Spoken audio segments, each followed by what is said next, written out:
A 29-year-old man died in a backseat of a Cadillac on New Year's Eve, 1953.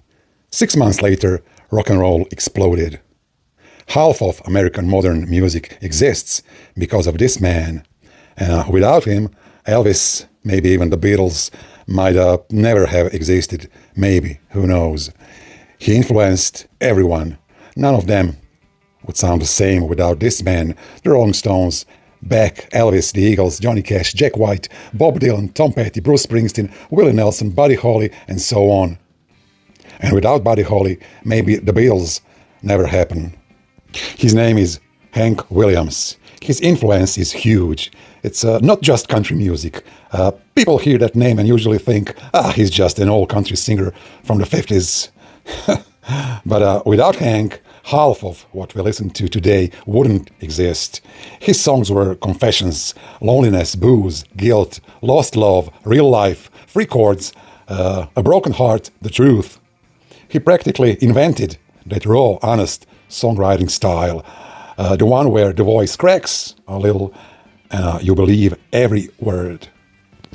And suddenly, everyone wanted to write like that. Johnny Cash, Bob Dylan, Tom Petty, Bruce Springsteen, that storytelling, that simplicity, that punch straight to the gut. That's Hank.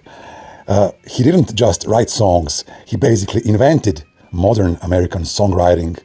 And then he died, 29 years old, 1953.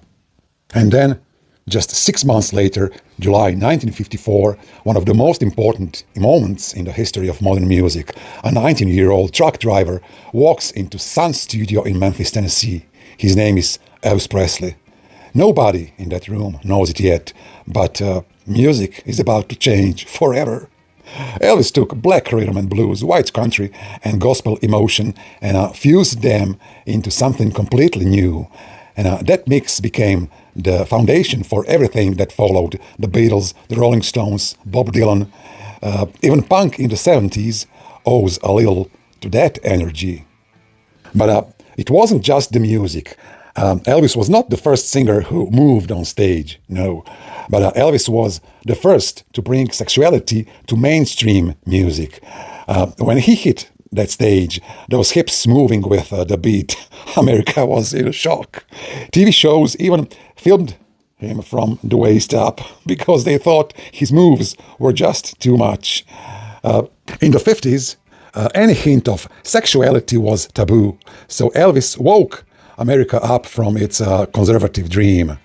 And after Elvis, so many singers had to have at least a bit of that sexual energy. Mick Jagger, James Brown, Prince, and so on. And I'm not saying that without Hank Williams, there would have been no Elvis. God only knows. But you get the point. So when Hank died, he didn't just leave behind records. He left a briefcase, an old brown leather case he carried everywhere. Inside, not money, not contracts, notebooks filled with lyrics, song ideas, dreams that never got recorded. And by the end of 1952, there were 4 of these notebooks, songs the world had never heard.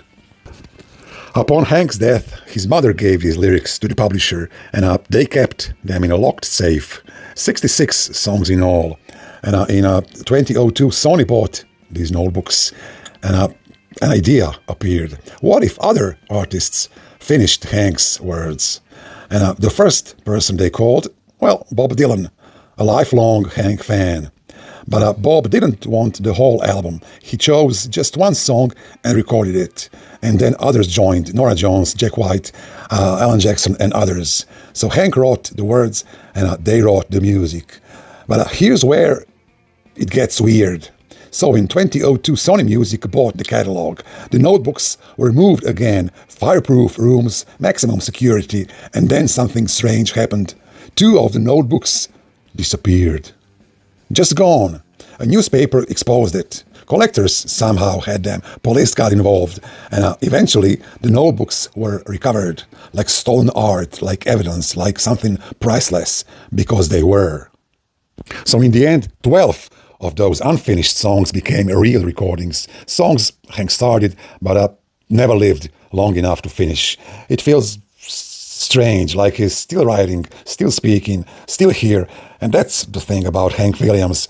He didn't just leave music behind. He left ghosts, and somehow they still sound alive.